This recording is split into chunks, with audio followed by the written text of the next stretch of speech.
Newsfirst, NewsLine. Hello there, a very good evening and welcome to another edition of Newsline. Although we come to your house every day live, today is a recorded show given the circumstances that we're currently facing. Let me welcome our guest today. It's none other than the Minister of Justice, President's Counsel, Ali Sabri. A very good evening, sir. Thank you very much for taking time off your busy schedule and joining us on our show. Good evening. Thank you very much for inviting me. President's Counsel Ali Sabri, it's quite timely to have you on our show today because people in Sri Lanka are concerned. People in Sri Lanka are scared because there are so many arrests that are being made under the guise of fake news. People are really wondering what is the qualification, what are the criteria that a post or a simple status on Facebook needs to qualify as fake news, because people are being arrested for making a simple post on social media. I don't know what are the specifics that we are talking about, but actually there are several provisions in criminal law, such as if you create racial disharmony, problems for the national security, or even for defamation on civil matters, you can sue somebody. But or otherwise, there are several provisions in the Criminal Procedure Code also. But for fake news per se, to my knowledge as a lawyer, not with an authority, for the moment is not defined for action as such, but it could fall under, any fake news could fall under some other offences under the penal code. Yesterday, the police media spokesperson speaking to media said that any person who posts fake news, news that are not accurate, news that are not true on social media will be arrested without a warrant. Now, like you said, if a person defames another person, there are provisions in Sri Lankan civil law for the person who has suffered the defamation to sue the person who has defamed. However, defamation is not a criminal offence. Is this a move of the government to criminalize defamation? Not at least at this stage. But some of those fake news depends on for what purpose you use it. So you create or you fabricate a particular news in order to create issues which falls under an offence which is identified under the penal code. So that could be a criminal offence. You know, it's probably on that basis the police would have spoken. I didn't see that the statement what you are referring to. But moving on, there is also there is an opinion among the general public that the police, in the pursuit of people who post fake news, only arrest people who are critical of the government and not people who support the government and still post fake news. Is there a distinction there? I don't know. Again, you are specific cases. If there, I mean, for me, is important as is that if it is something is a particular news which create disharmony among the communities, have a threat to the national security, or falls under any of the headings under the penal code which could have a negative effect on the society, he should also take responsibility and fight if he believes that it is not the case. So police also have to maintain the law and order in these tough times. So there has to be a balance. But I don't agree with anybody on a political motive if they are going behind people and targeting them. I don't know. I mean, I don't agree with that if there was one. But police shouldn't do that if that is the case. But generally, it should be based on offence irrespective of somebody's status or political opinion. President's Counsel Ali Sabri, as the Minister of Justice, as a respected President's Counsel in Sri Lanka, you would understand the importance of fundamental rights and the importance in protecting fundamental rights and how it really shapes a community, the country that we live in. Sri Lankans currently are facing many restrictions on the exercise of their fundamental rights, for good reason, of course. Freedom of movement and freedom of assembly. People aren't allowed to go out of their houses. People aren't allowed to get together, to gather and protest for what they believe in. People aren't allowed to hold a rally and discuss. They're not even allowed to hold a small meeting and discuss about what they really believe the country should be doing. In such a backdrop, When people are at home, the only outlet or the avenue for them to express their opinions in this democratic society is through social media. Now, if social media is going to be policed, and we have instances where we've seen political victimization happening by policing on social media as well, but if social media is also going to be policed so strictly, what is a safe outlet for the general public to voice their opinions in this democratic society? You can't do it on the street, you can't do it in your homes, you can't gather, you can't go out of your home, you can't do it on social media. What is the platform?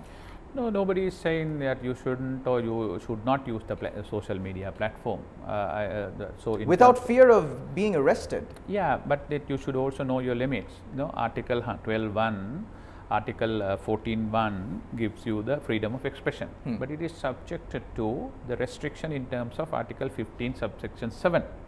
So you need to know where to draw the line and the balance. If you can't be getting into a fake profile and come out with absolutely false information, which would have a devastating effect on the community, and say that I am exercising my freedom of expression. For example, I had a case where somebody had posted on social media saying that I have told to a news radio that President promised me that he will establish 100 Kaji courts in Sri Lanka. Absolute nonsense. So then I immediately went and complained to the CID, and they got him and asked him, where did I say in this trade, and we got the radio show entire transcript. I had never said that, not even topic has come out. Then that man agreed and accepted that he made it up just to create problem. But the question really is that a criminal offense? You could sue him personally for defamation. In your capacity as a private citizen in Sri Lanka? No, that's the one side of it. It is absolutely a criminal offense. That is because it creates racial tension, racial disharmony, create a totally made up story, and as a result of which the ultimate, we all know how debatable or how controversial the Kadi court system is in this country. And then somebody is saying that I have given and the president is given that, there is hatred against the community and me. So there somebody has to take that, he has to be answerable on that. So likewise, there has to be a balance between your freedom of expression and your responsibilities also. So I know that we shouldn't limit this conversation to individual cases, but I have here a post that came up on Facebook, and this man was arrested for putting up this post. The post deals with some sort of environmental destruction. Could be misinformation. Could be misinformation. It was not composed by this individual. A post shared by another page was shared on his post. I'm speaking as a private citizen. When I see something that really concerns me, say for example the environment, if I see a picture of environmental destruction, I'm not going to contact, as a private citizen, not as a journalist, but as a private citizen, I'm not going to contact the Central Environmental Authority, the environmental organizations, clarify on this matter. I'm not writing a thesis on this. But if I really feel for this, I will post it on social media. No, you can't do that. That's not right.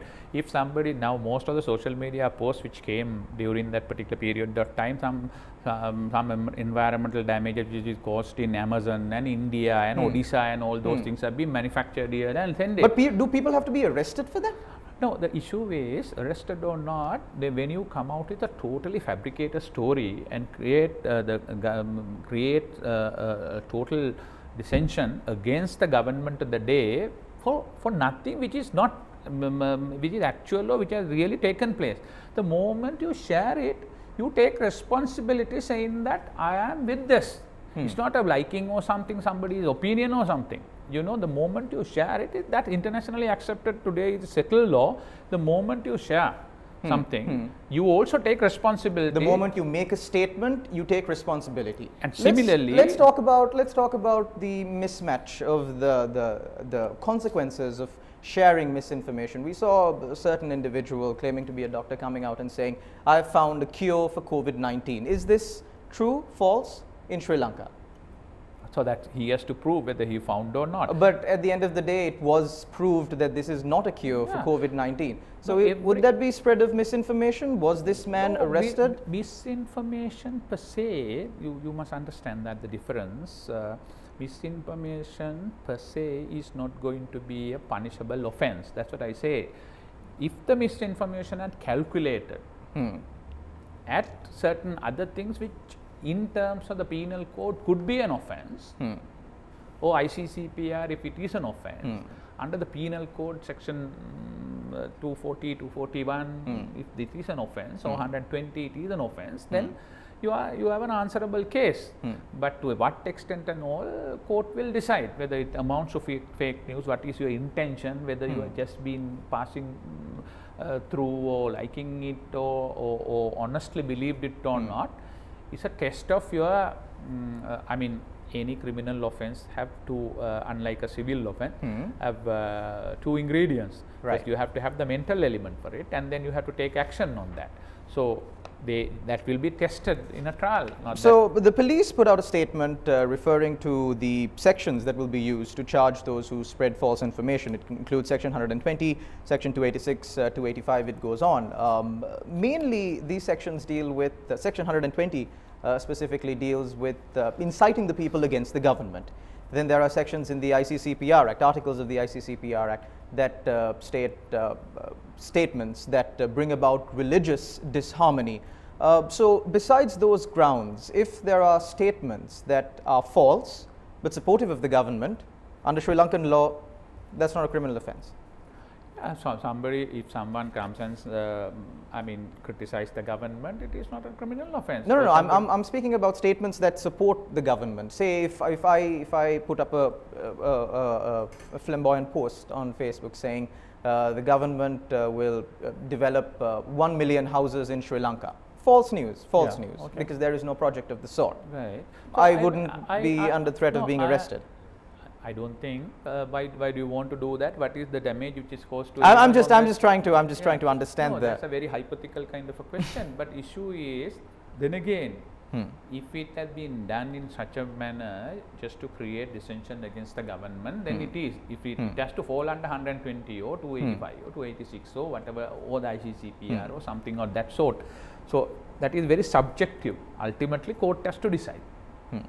So one final question before we cross into our commercial break.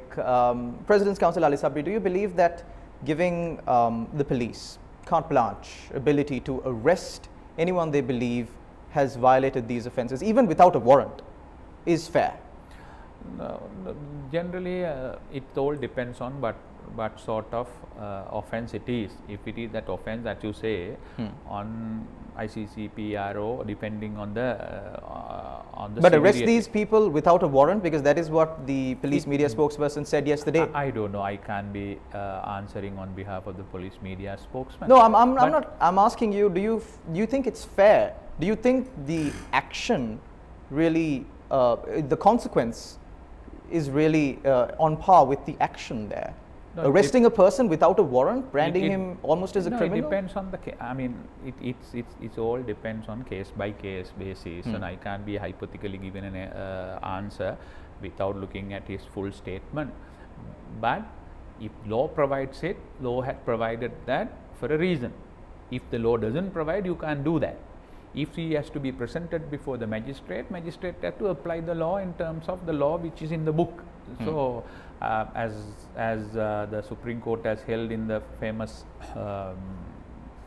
case of that, we call it as the brothel case, the magistrate shouldn't be rubber stamp of an opinionated police officer. So that is where this balance comes in. Police has to, the people have to have their freedom. Police has to maintain the law and order.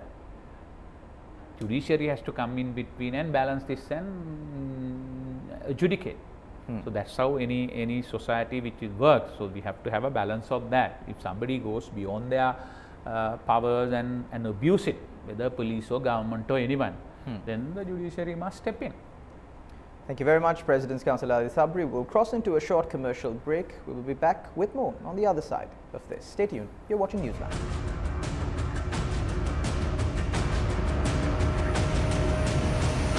Newsfirst, NewsLine.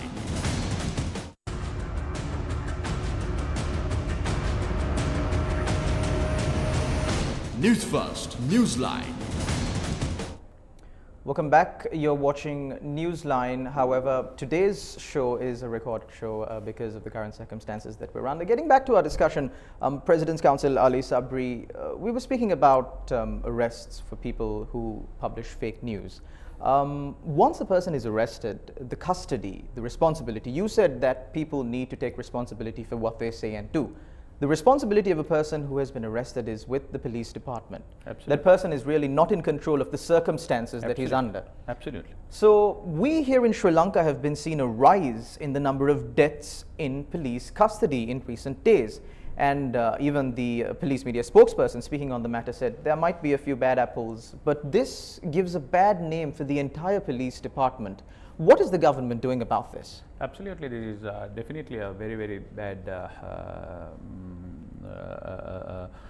recognition for the whole government and to the police department.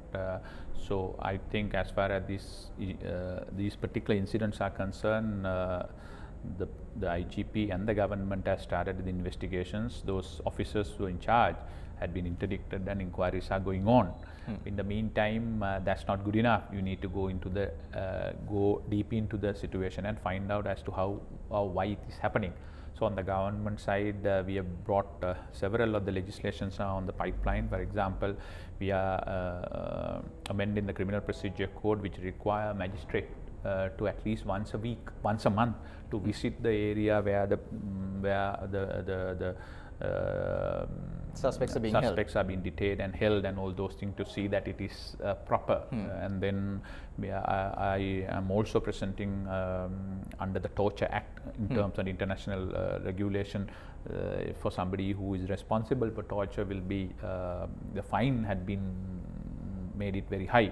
So likewise, several steps are being taken now, and we are in the process as a government to introduce body cam on some of those of the police officers who are on duty, so that that will be recorded. Now, I agree with you that that is not an excuse at all. Police has to take responsibility for whatever it is, and it has to be no one is above the law, and they are also responsible and answerable for every action what they have taken. And this is not a good thing to happen at all. But unfortunately, these things happen all over the world, and if you watch CNN or any other Western media, you will see every other day something is happening in United States also. So that's not an excuse. So I'm not trying to compare it, but we have to address it. And there are few cases, but we try to minimize it and prevent this kind of extrajudicial whatever the actions. It has to be in terms of the law. But there have been committees appointed. There are even committees appointed to investigate the April 21st attacks. It goes on for years and years. Will any of these investigations see the light end of the tunnel? Because there was a case very recently where a man who violated quarantine regulations to simply find some food for his family. This family was in Panadura, and he was arrested by the police. And according to the police statement, he jumped out of the vehicle. But then we also saw the video cam footage of it, and the doors had opened and he's falling off of the police jeep. However, he's in the custody of the police when he died. And there was also this recent incident where a cook at the police had been assaulting this man, and the police officers were there staring at it, and he was left on the middle of the road. A bus went over him. The initial police statement said that he died in an accident. The bus had run over him, but then subsequently, when the full footage came out, the version of the story changed. Will these investigations really see the light end of the day? It has to see the light end of the day, and it has to probably, any of these investigation or suspectful investigation has to take place under the observations or supervision of a magistrate, and this has to happen. And then these things have happened in the past and is continue to happening very unfortunately. But I mean, every time something of this nature is happening, a lot of actions have been taken to rectify that also. Not that nothing had happened, but there has to be zero tolerance on this kind of incidents in future. I think body cam will be a good thing if we can really roll that out like any other countries. the advanced countries like. President's Counsel Ali Sabri, the April 21st attack and justice for the victims, the families of the victims, for all Sri Lankans, is still pending. How long should we wait?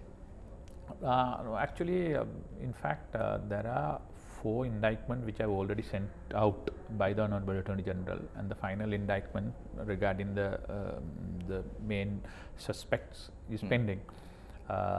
Basically, when the new Attorney General was appointed, had a discussion with him, and then last week we had a discussion with His Excellency the President, the Attorney General, myself, just to discuss about this. And then we inquired from him, and he said the same team which was working on the whole thing, a 12-member strong team from the Attorney General's Department, are further conducting the inquiries and the last stage of finalizing the indictments. So once they finalized it, hopefully they will be indicted, who is responsible for that.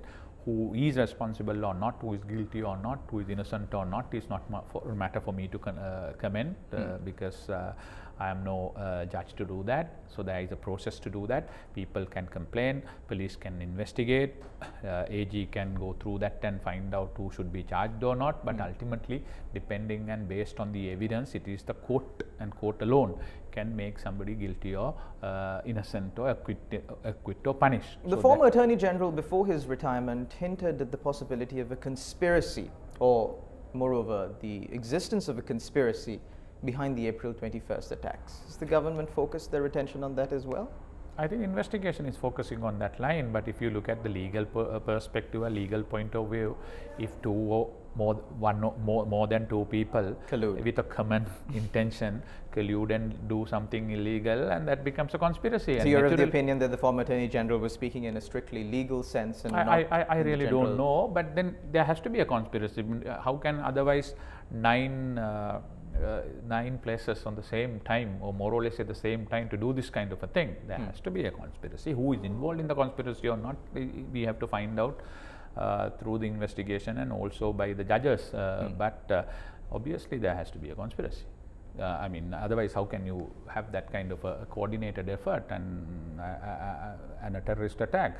So those terrorists and their funders and their supporters should have colluded, and that has to go into and find out. And I'm more interested than anyone else as a responsible member of the Muslim community here. Once and for all, these things has to be investigated and punished, so that rest of the people can move on from this very, very bad experiences for the whole country.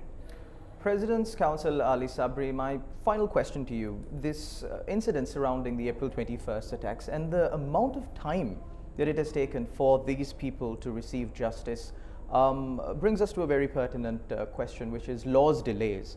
The backlogs in that are the cases that are carried forward every year. And this was a subject that you were very passionate about, and I remember us speaking of this the first time we sat for an interview as well. Has there been any progress made on this?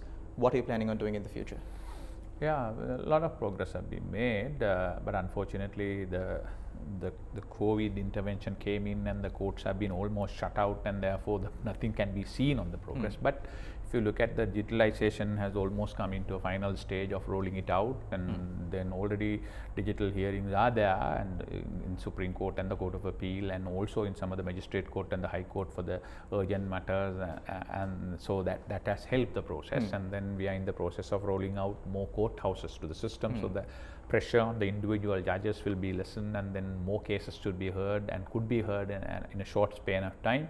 We are also in the process of amending several laws. For example, if a government analyst going all the way to give evidence, rather than that, if he can kind of testify online from his office, virtual, so that could also help. So likewise, a combination of efforts have been brought in terms of more courthouses, better facilities at the courthouses, new laws, amending laws which kind of cut short the time period, as well as embracing the technology. So with combination of these efforts should result in some sort of a development or a solution to the loss delays. But of course, it will take a little bit of time to see the results in the day. Thank you very much, President's Counsel Ali Sabri, for joining us on our show and clarifying all of these matters to us. Of course, we hope and pray that the COVID-19 situation dies down as soon as possible, and that people once again will be able to exercise their fundamental rights as far as assembly, speech and movement goes. Once again, thank you very much, sir, for joining us. Thank you very much. Thank you for having me. And thank you very much to all our viewers out there for tuning in to another edition of Newsline. Until we see you again, take care and God bless.